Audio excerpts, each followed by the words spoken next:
What's going on, Genesis family? It's your guy, CY. This is Genesis Podcast.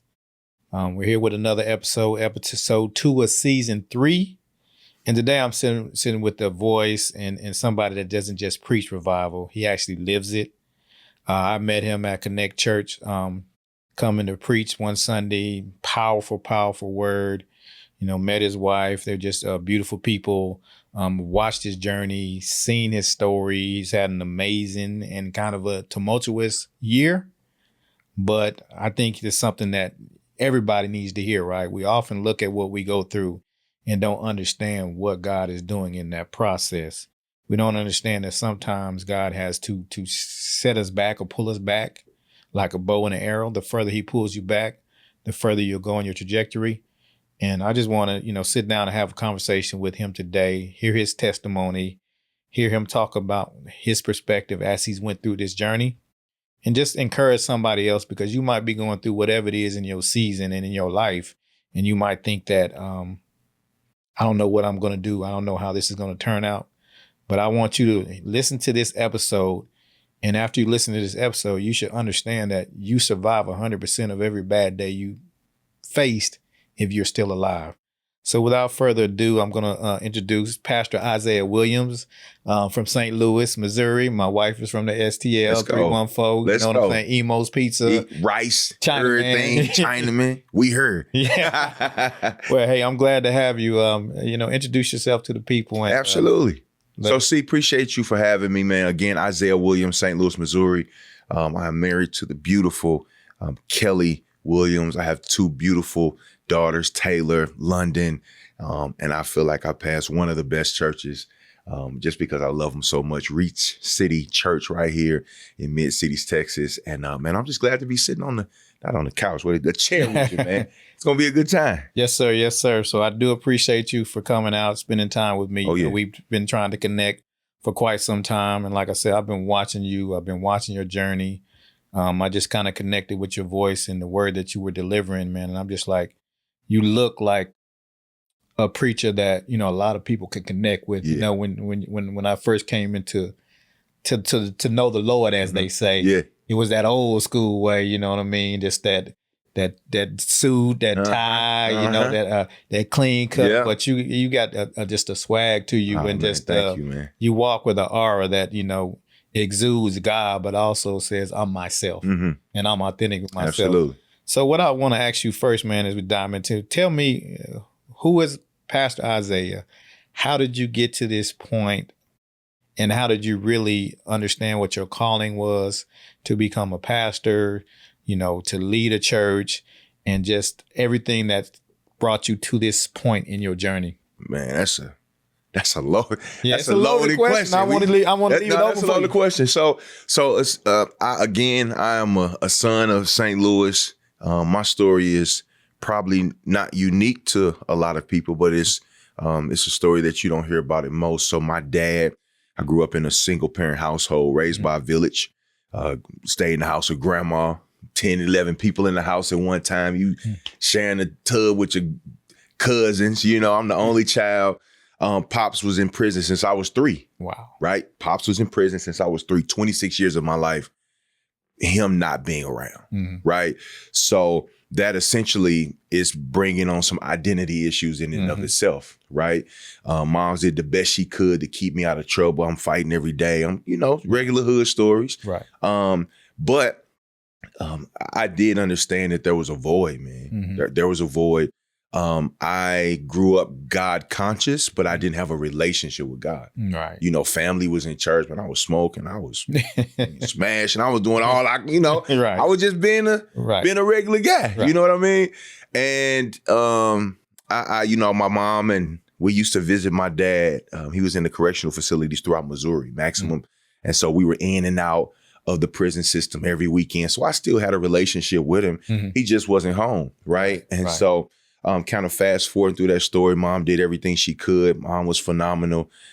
She sacrificed so much for me. Shout out to moms and my pops. He's home now. Kind of fast forward a little bit through the story. He and my mom are still together. Oh, wow. After 26 years of that type of lifestyle together. They actually both now live in Texas with us.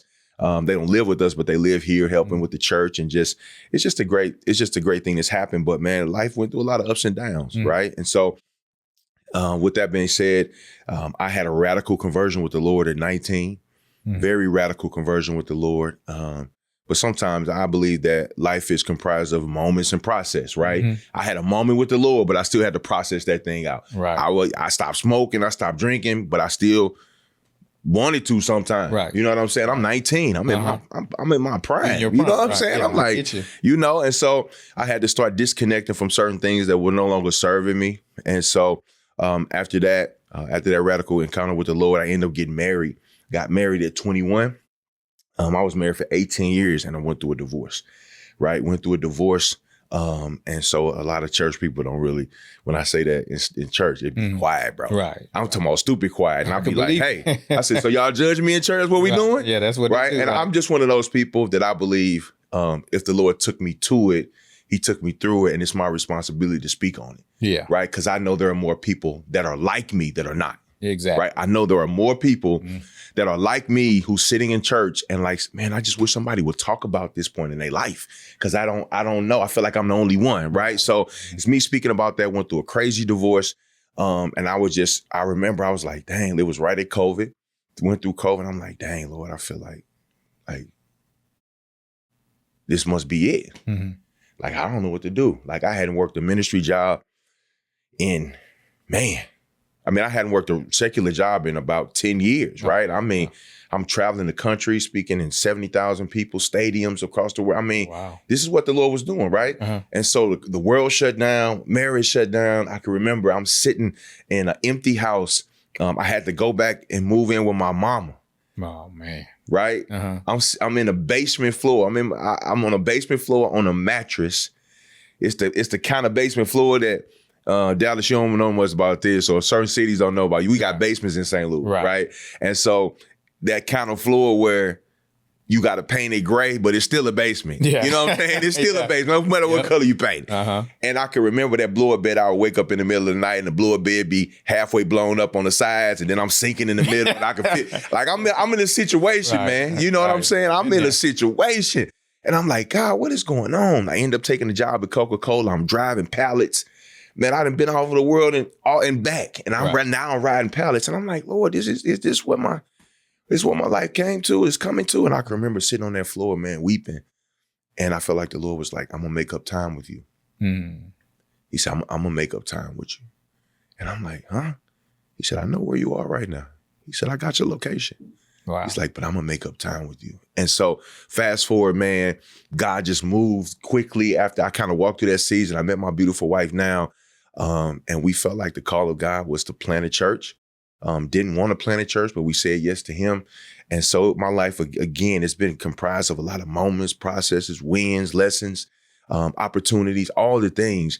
And so now we are planning a life-giving church here in the Dallas-Fort Worth area, man. And it's been a blessing. Yeah, man. Well, that's powerful. Yeah. Man, and thank you for sharing that. Oh, already. Definitely a couple of things in there I just want to unpack. I know we kind of talked about what we wanted to discuss, but you just brought a few things to me. First, I resonate with the identity crisis because I had an identity crisis. Yeah. I never knew my biological father, lived in the same city. My mom met the man I call my dad. God rest his soul, John Earl Young. He's my dad. I got his name. He actually adopted me and gave me his name. So I understand the identity crisis and not feeling like you belong, and you see your friends with their pops. And I remember my mom said at like 4 years old, I asked her, where's my dad? She's like, I don't even know how you knew to ask me that, but you asked me that. Wow. And I was living with my grandma and grandfather, my two uncles. Yeah. 3-bedroom house. So I understand the identity crisis. That definitely resonated with me. And then you kind of spoke on your dad and that process. So, and then the other thing that you said that I also kind of want to unpack is you spoke about the process. You stopped smoking weed, you stopped drinking, but you still had the urge. And I think oftentimes in this walk on this side, in Christianity, as they say, they tell you come to God, everything's going to be all right. It doesn't change instantly. You just have the tools to be able to cope and walk through that process. But I think oftentimes we do people a disservice by telling, I'm not saying God can deliver instantly, But sometimes it doesn't happen like that. Yeah. A lot of times it's a process. Yeah. So talk about the process. Yeah. Of being delivered. I say this, bro. I'm like, God is your father, but you still got your daddy blood in your vein. Right? You had an encounter with God, but you still got that generational thing in your body. Right? So our family on that side, man, had a propensity of drinking, right? All the things. And so that process was me saying, look, Lord, I really love you more than what I'm doing, but I just need you to help me. Right. Here's the thing that I want to highlight to a lot of people, whether you, specifically men, it's like, I did not have a mentor in my life. Right? I played sports. I went as high as I can go in baseball. I had coaches. Thank God. Shout out to all the coaches out there that's trying to do what they got to do for their sons and other people's single mama kids and taking people in. But I didn't have a father in the ministry. I didn't have a coach in ministry. I didn't have nobody.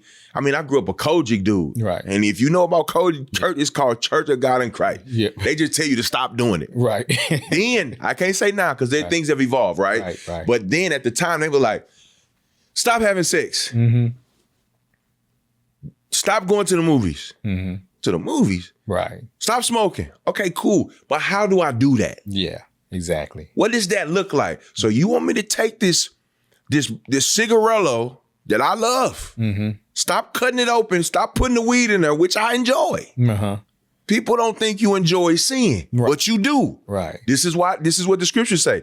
You enjoy the pleasure of sin for a season. It is enjoyable. Right. But at some point I had hit a wall that it was no longer enjoyable. Yeah. So sometimes, even though you don't enjoy sin, you still do it out of habit. And so I needed somebody to come alongside me, but I didn't. So I just really had to surrender to God, man. And I'm talking about, it was will, it was heart. And I just learned how to love God more than I enjoyed what I was doing. And that just became the dominant thing. So that's why I kind of spend my life, man, being what I didn't have. Not overexhausting myself. Right. But when I see an opportunity to serve someone and give them what nobody gave me, I always jump at the opportunity. Always. That's powerful. Yeah. That's powerful. I like that statement where you said that God is your father, but you still got your daddy's blood in your veins. That's right. So, let's talk about that, man, because I know that, after your father was released from prison, you guys kind of had a reconciliation moment and there was some forgiveness going on. How did you walk through that process and how did you deal with the emotions of it? You know what, man, I am 45 and my dad, again, I want to say he's been out for about 10 years now. And as you heard, and I wish he can, he got a crazy story. I mean, a crazy story. I can only imagine. And so when he came home, man, he was kind of still in some addiction and all of those things. And but the Lord has really done a work in his life. He and my mom are living here in Texas now. And what you saw was on our Father's Day service at church. Now, mind you, I just told you the story about my pops. Right. My pops involved in the church, man. That's like him, my mom was sitting on the front row. People at the church call him Papa Ike. When I see that, I'm like, this is incredible. So we had a Father's Day service, a panel of men on the platform. They're sharing, and then my dad grabs the microphone and he says with a trembling voice, "If I can only be half the man you are." Oh, wow. Now, mind you, this Father's Day. If I can only have been half the man you are. He said, I just feel like I missed out on so much. But he just said, I'm proud of you. And then he started having this conversation about him feeling inadequate or as if he was no longer in a position to really father me. And he's sharing, it ain't a dry in the place. The men on the platform crying. People in the audience are crying. I'm sitting there and I'm like, I gotta say something. So I look at him and I tell him, and I said, man, you don't owe me nothing. And I said, I absolve you from any responsibility or any guilt that you have concerning not being there. I'm like, you here now. And I said, I love you. And it was just this moment.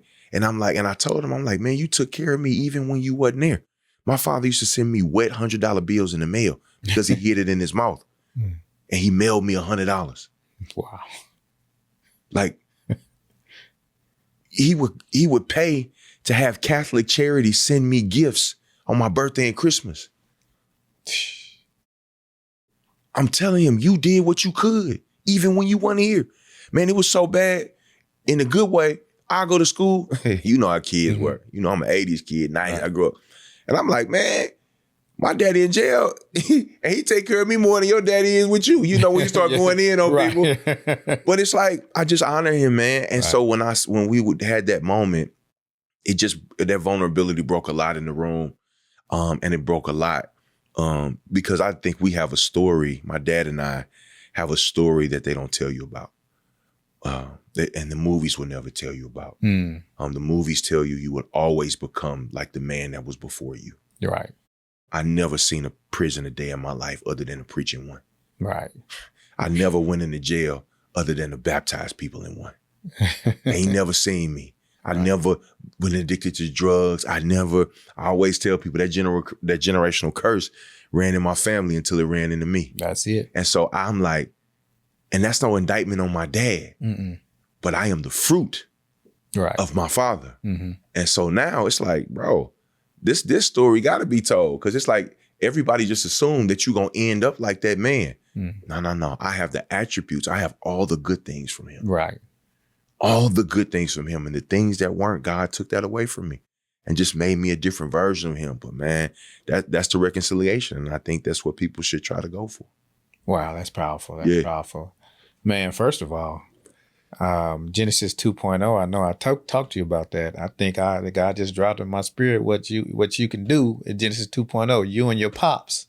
Oh, that's come get y'all have a section. Hey, that's a crazy section. I'm telling you. Hey, let's talk about it. Let's do it. Definitely powerful. Let's do it. So, on top of all that, it sounds like you healed. You come to grips with reality, and God has done like a work on He's broken up the fallow ground of your heart. Sure. You're not the whole. What would you say to somebody who has a similar story or has a daddy or mommy issue, and they're not at that point yet where they can just forgive and let it go and absolve? Yeah. That person for the mistakes that they made. Because I often tell my mom, like we talk about my grandparents sometimes, and they were great people, but they were not perfect. And like I tell my mama, I said they did the best that they knew how. Yeah. You know, my mama at 16. Yeah. They from Selma, Alabama, the country. So, you know, this is the 30s. So you can only imagine what's going on. So they did the best that they could. But what would you tell somebody in that situation? Say, well, that's you, Pastor Isaiah. I can't let it go. Yeah, I think we all got a choice. But I might suggest that not letting go is probably your toxic trait. Oftentimes it is more comfortable for a person to hold on to something they know is hurting them than to let it go, because they feel like if they let it go, then that individual had won. Right. No, they didn't win. You're losing. Like holding on to that offense, it stops. Let me say it this way. Offense is the number one thief of joy. You don't have joy. Yes, sir. Come on, bar. you don't have joy. Offense robs you of your opportunity to celebrate, because everything you do is to show people that it's my lick back. So you ain't really excited about your accomplishments. You just saying, this is my lick back. I still did it without you. Right. I still won without you. No. You need to let that go so you can fully embrace what God is doing in your life. Actually, we just talked on this in Bible study. It just talks about, man, the sting of offense. It stops you from the flow of receiving all that God will have for you. So it's a process. It's number one, don't base your letting go on an apology. It ain't gonna happen. Right. Them people, if you waiting on somebody to say I'm sorry to you, and you need that closure, that suggests that they got control over you. If they come back to you and apologize, that's great. But by the time they get to you and apologize, you already healed, right? And so that's kind of the steps you take is sitting in that offense, knowing why you're offended, and asking God to begin to help take that offense away from you, because it's a daily thing you got to do. Right. Yeah. Well, I talk about that often, all the time, right? Is Romans 12:2. Like you got to renew your mind. You got each and every day. You got to. It's not like I renewed my mind. I gave my life to God. No, every day I wake up, I got to renew it. Yeah. And the thing I say all the time is I say, God, you get in my head before I get in my head. Yeah.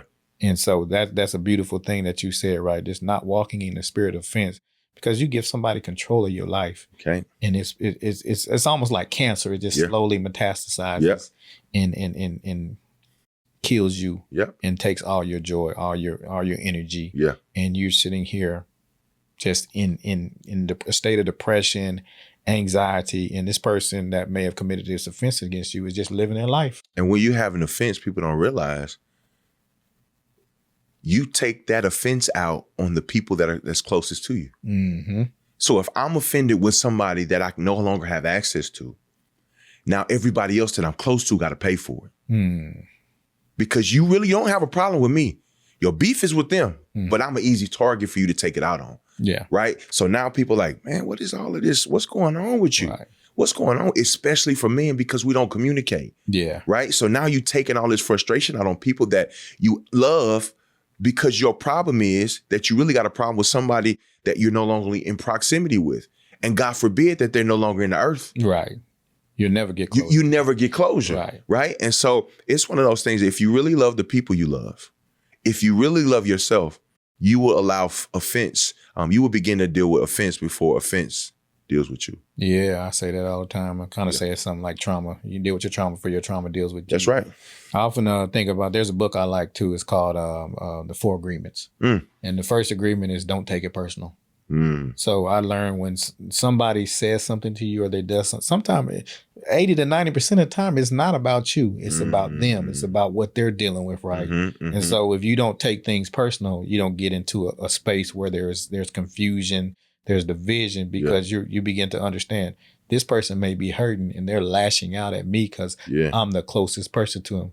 What they say, that your greatest joy will come from the people that you love. Your greatest joys and your greatest pains usually come from the people that you love, because they're in close proximity to you, and you've let your guard down. So when I understood that, like, I don't take it personal, and I'm now reading this book called The Let Them Theory by Mel Robbins. Let them? Let them.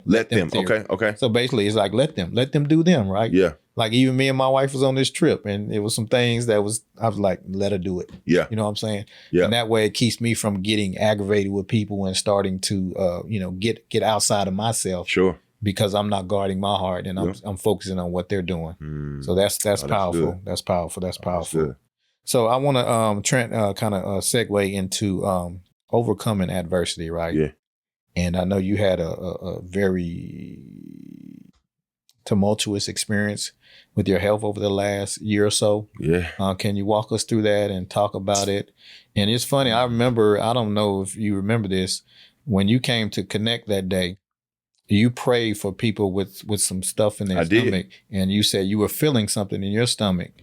Yeah. That's you got a good memory. October 27th, we were 6 months into our church plant. And I've been having I had these stomach pains, right? And a lot of times, especially our African-American people, we aren't supposed to eat ice cream. We all pretty much lactose intolerant. You know what I'm saying? Like, but we take the dive anyway. We don't care. We don't care.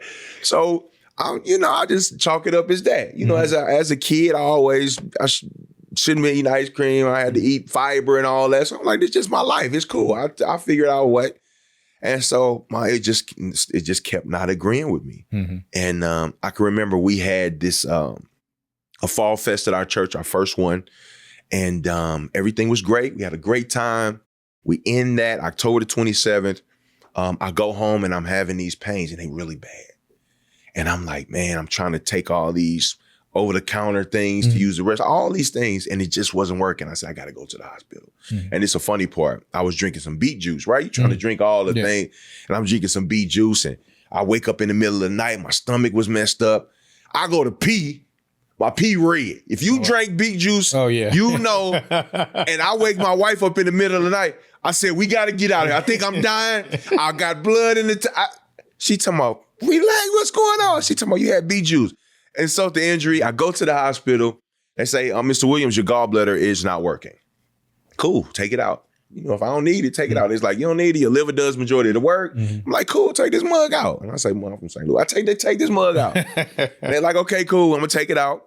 And they scheduled me for surgery. This was the next day. Mm-hmm. I go under, I wake up. After I wake up, the doctor says, we were not able to take out your gallbladder. I'm like, oh, what happened?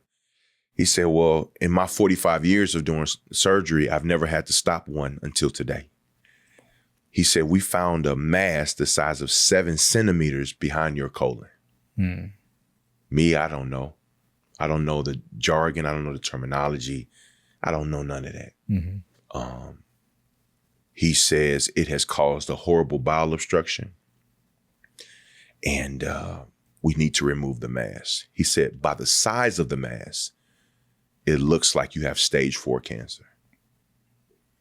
And I'm sitting in the bed, I'm looking at my wife, and they said to me that you're probably going to have a colostomy bag for the rest of your life. Mm. And I wasn't really tripping off the cancer. Right. I people that know me, I wasn't tripping off the cancer. I said, God, this ain't how I finna go. So I ain't worried about that. I ain't want this bag.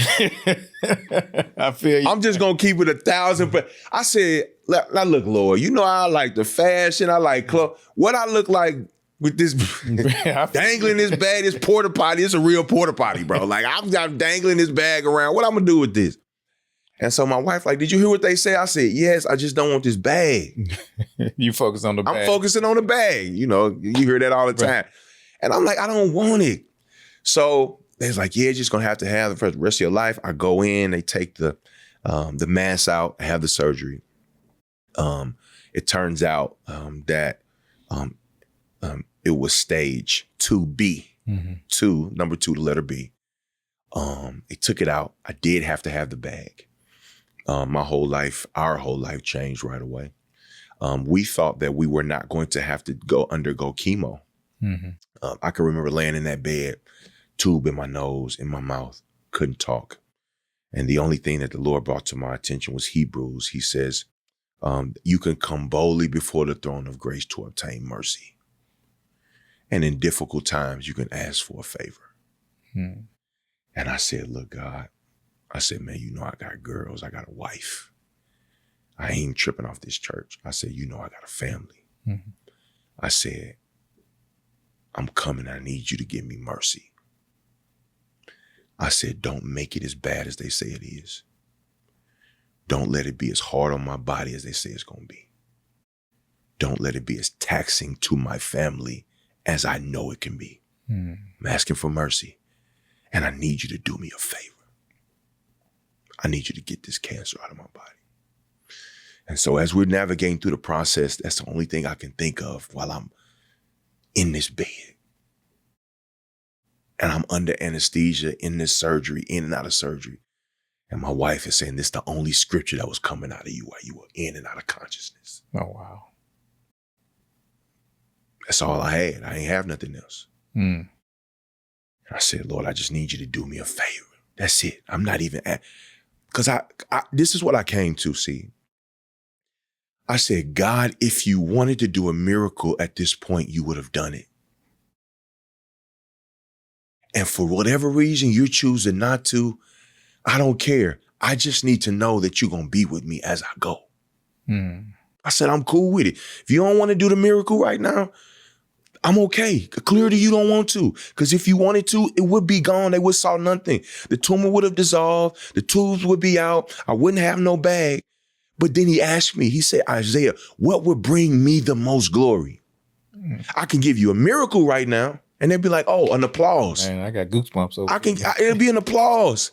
He said, but if I heal you with each step you take in front of people, that's going to bring me the most glory. I said, just don't make it hard on me. If I got to do this, if I got to go this way, just be with me. Get out the hospital. Got a colostomy bag. I get home. I check in on the 27th. I'm in the hospital for 2 weeks. I'm down to 230 pounds. Hair all over my face, hair all over my head. I walk in my house and I just hug my wife and I just break down and cry because I ain't been home in 2 weeks. Mm-hmm.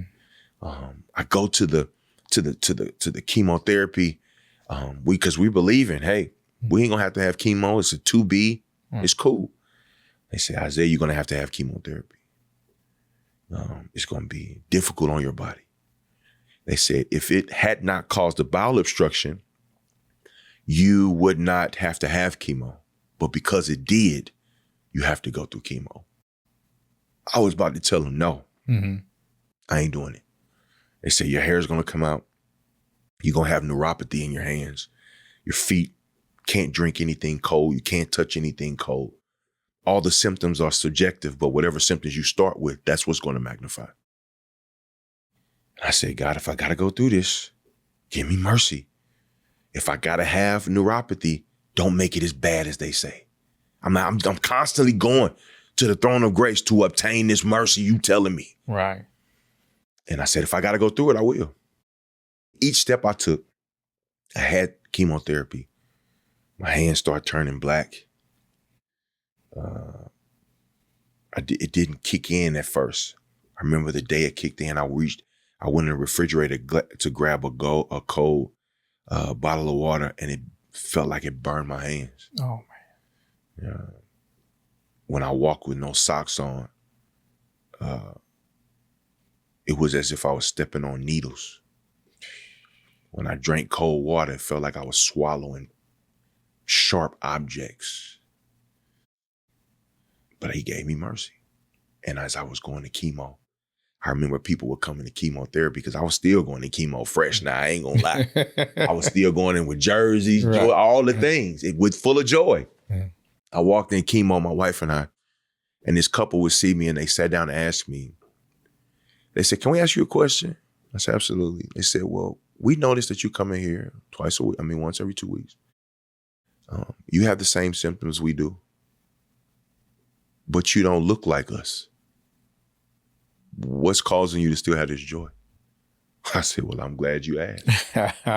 Before I knew it, we in a circle in the chemotherapy. If you know anything about chemo, the room ain't big.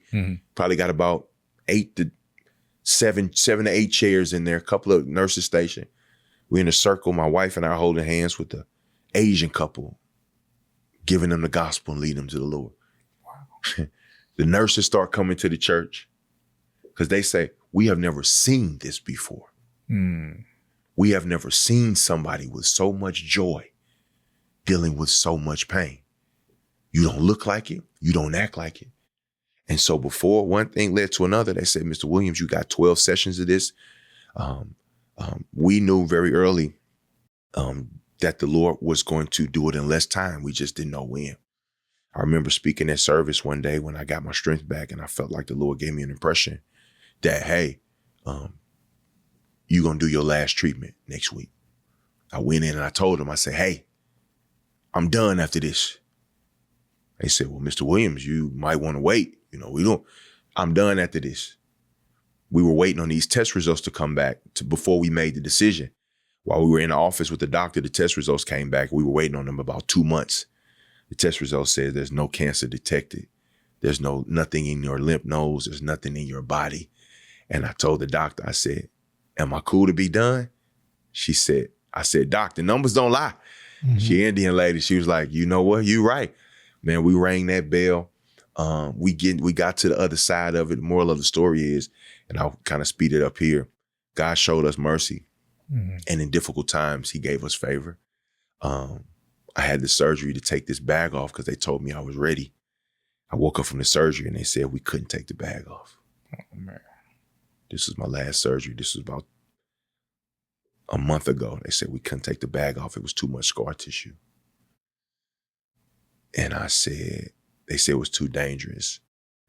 And I said, God, I asked you for one thing. I'm just, I'm talking to people that you got beef with God because you asked for one thing. I said, I just asked you to take this bag off. I ain't bother you about the cancer. And now I'm stuck with this bag for the rest of my life. And I was walking through disappointment, but I realized I didn't let that disappointment own me. I dealt with it. And I realized that the Lord did not owe me any explanation. Right. I'm saying you gotta listen to it. The Lord, I don't owe you an apology because if I apologize to you, that means I'm wrong. I ain't never wrong. I ain't never wrong. And I had to reconcile that. And every time I look at this bag, I have an option. I can either be offended or be in thanksgiving. And so now when I look at this bag is a reminder of what God did for me and what he kept me from. Because had they proceeded with this bag, they would have cut a piece of my intestines and I would have went septic and probably died. Wow. So this bag is a reminder of his goodness and his mercy towards me. So I'm standing on the side of this, man, weight back. I just been able to get back in the gym. I use this story to share God's goodness to everybody I meet, because this is not just about a bag. This touches people where they are. And so, of course, that was a long way around, man. But no, that's good. we on the other side of it now, man. So God is good, and I think many people have been touched because a lot of people are walking through cancer. One thing that I learned: you can live with cancer. You can live a very full life with cancer and not know it. But the moment they tell you you have cancer, your body goes down. Wow. You have no idea. To many people, you can be a man and live with prostate cancer for 5 years, live a healthy life. You don't know it. The moment they tell you, sir, we found cancer in your body follows your mind. Yeah. So I said, I did not give my mind time to come into agreement with their diagnosis for me. I didn't. That's how I was able to get to the other side. And so God is faithful, man. God is faithful. That sound like what 2 Corinthians 10:5 brought them thoughts into captivity. You got to. And it's a constant thing. Yeah. Exactly. Shout out to my support system, my wife, my family, all the things. But it is a mental battle. It don't matter how much support you have. Yep. It doesn't. You can be surrounded by 1,000 people, but your mind is still getting the best of you. Yeah, that's the battleground. That's the battle. There's a consistent battleground. And I tell people all the time that the enemy he's coming to do one of 4 things to you. He's going to come to deceive you, discourage you, disappoint you, or distract you. Yeah. And the discouragement and the disappointment is, I'm coming for your faith. And if I can come for your faith, you're dead in the water with God, because it said it's impossible to please God without faith. And that's one of the only times you hear him in the scriptures. He prayed for us specifically. I pray that your faith fail not. Yeah, exactly. Right? That must mean something, right? Yep. That has to mean something, is that it explains, hey, I know if you don't have nothing else, you got to hold on to that faith. Exactly. I'm laying in that bed, tube in my mouth, in my throat, couldn't talk. It's almost like you have to continue to renew your mind. You have to believe the best. Yeah. Because that enemy is saying, I told you I was going to get you out of here before it was time. Yeah. I told you. I told you. And at that moment, I said, oh, you really trying to? I said, nah, dog. They ain't going out like that. Nah, we ain't going out like that. Right. And so we just dug our heels in, man. And so, my prayer is that this story brings hope to somebody that's walking through whatever your cancer is. Yeah, that's powerful, powerful. And I often, as I listen to your story, right, too, if I didn't know you and had never heard your story, I wouldn't be able to tell. Yeah. And so people would look at you and see your church growing, see your blossoming, but they don't know what God is taking you to prepare you for what you had to face and where you're going. And that oil costs. Yeah, it costs. You gotta be pressed. There's some pressure to come with that oil. You gotta pay for that one, dog. Yeah, but they don't realize that. A lot of people don't. See, I got this bag right now. Wow. I couldn't tell. You ain't gonna know unless I tell you. Right. But this is my limp. Oh yeah, you wrestle with them and you ain't let go. This is my limp. Come on, Pastor Isiah. When I see this, we were never meant, to be independent of God. And when I see this is a reminder of me to know how much I need him. Yeah. Every time I look at this, when I take my shirt off, when I get in the swimming pool, when I put it back, when I put my stuff on to do what I got to do, every time I look at it, it is a reminder of how much I need him. Yeah.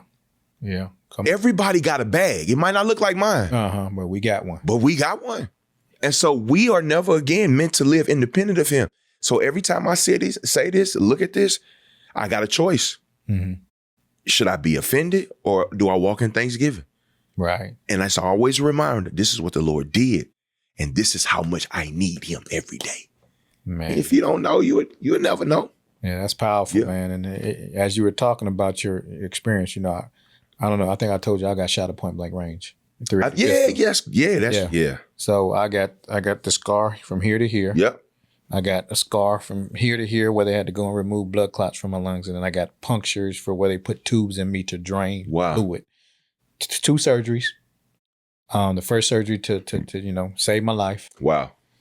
So I have the reminders. I got the scars, and the bullet is lodged close to my spine. They didn't want to move. They didn't want to remove it because they were scared that I might be paralyzed. Wow. So every time I go to have an X-ray or something, and they're like, what's that? That's a bullet in my back. Yeah. So, but I got that reminder, right? And I know having to have morphine intravenously in me, and I was in so much pain, I hit that morphine and it put me out. Yeah. Wake back up, and so I know what you're talking about.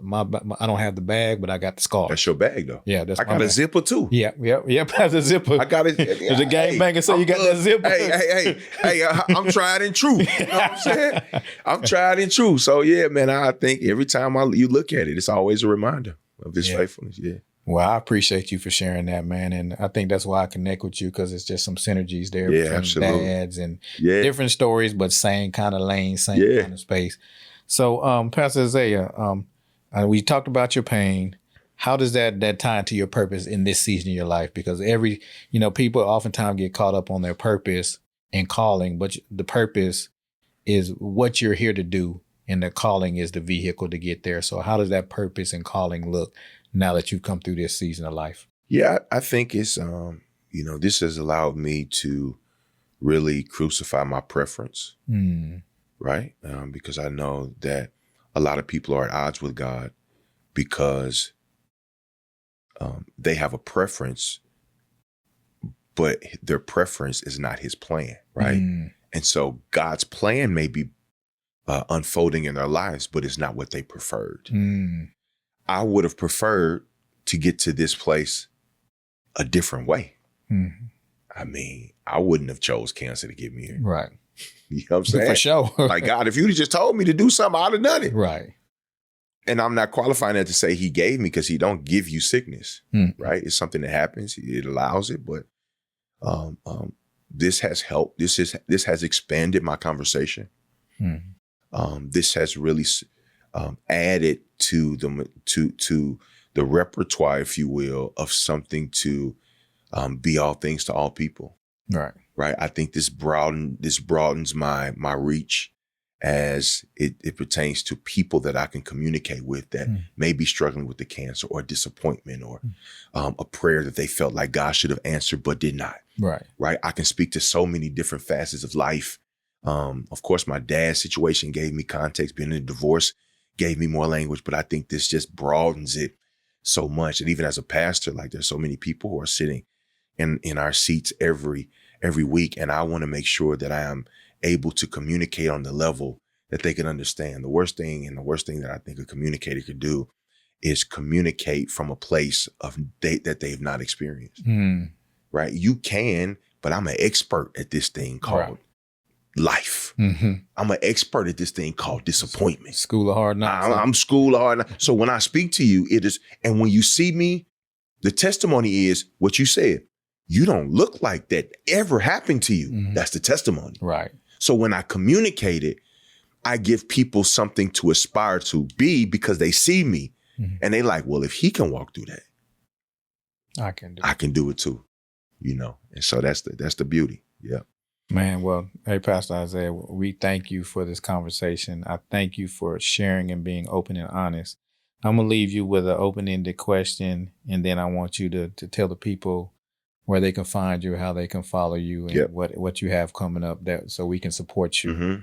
So the last question, as you were talking about sharing your stories, how do you share these hard truths about your the divorce, like you just talked about, your father, the sickness, the pain? How are you able to convey those hard truths where people can receive it and it actually take seeds so people can receive a harvest from it? And how do you feel like that is pertinent in today's time and with the counsel culture and with everything going on? Yeah, I think I have died to people's opinions of me a long time ago. I don't really care what nobody think about me. That's why I'm so free. And so that does not prohibit me from communicating the gospel or the truth, right? I think with the way that I communicate is so it's so personable. Mm-hmm.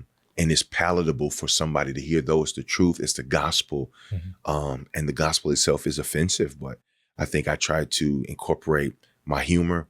I try to incorporate storytelling. I try to incorporate the gospel, of course, not taking anything away, not become a heretic, not preaching what's not there, but just communicating, using all of my life experience to get this message out. I've been able to see a lot of life change, and it's become palatable. So much so that people can use it on Monday, Tuesday, and Wednesday. And so cancel culture, that don't really have nothing to do with me.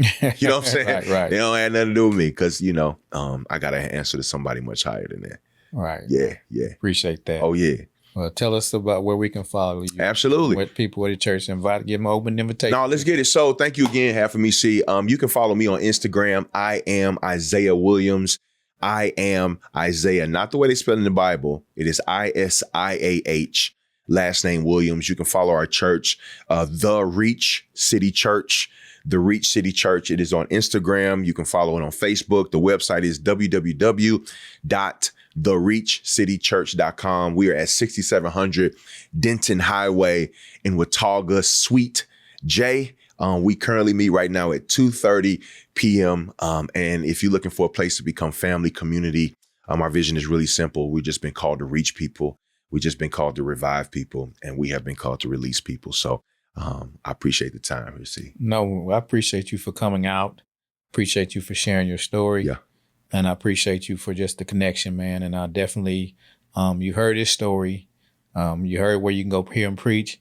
And if God's will, he'll be at Genesis 2.0. You'll hear some more of his story as well. Yeah. So in closing, I just want you to remember this. Each and every one of you listeners, I want you to remember this. If you've ever wrestled with purpose while carrying pain, this is the episode for you. Find out what your bag is and ask God to give you the strength to carry it well. And God will do just that. Oftentimes, what you're dealing with is working for a greater good, but you got to be able to see what that greater good and change your perspective and stop why me and understand that God has designed you and fashioned you to carry this. So in closing, this is your boy CY. This is the Genesis. This is my boy Pastor Isaiah, my dope producer D Johns, the man, the myth, the legend behind the mic. And in closing, as you see this shirt, I want each and every one of my brothers to go heal black men. So when you heal, you can start to see things from a different lens and a different perspective. Shout out to my boy Harry Evans for the gear. It's your boy CY. This is Genesis. Until next time, we out.